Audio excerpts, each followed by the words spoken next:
આ રસ્તો છે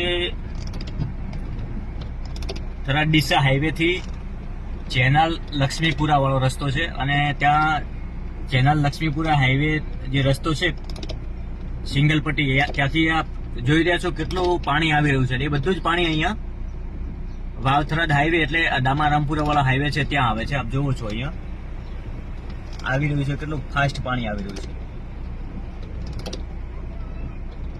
આ અત્યારનો જ છે, 10:30 વાગ્યાનો વિડીયો છે. આજે રવિવાર અને 10:30 વાગ્યા છે. રાત્રિ દરમિયાન જે વરસાદ આવ્યો એનું આગળથી હજુ પણ પાણી આવી રહ્યું છે અને જોઈ રહ્યા છો કેટલું ફાસ્ટ આવે છે.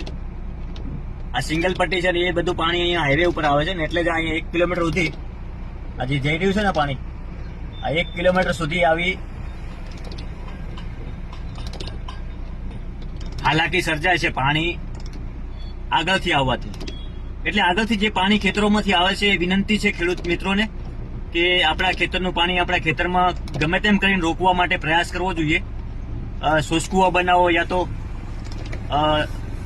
જે રીતે હાલમાં પાણી સંગ્રહ કરવાની, ગામનું પાણી ગામમાં અને સીમનું પાણી સીમમાં, એ રીતના આપણે આખો જે પાણી છે એ પાણી આપણા ખેતરમાંથી બહાર ના જાય અને આપણા ખેતરમાં જૂનો બોરવેલ હોય એ જૂનો બોર જે છે એ રિચાર્જ થાય તો શું છે કે આ વહી ગયેલું પાણી આપણે કામ આવે અને આપણે પાણીની ખૂબ જરૂર છે.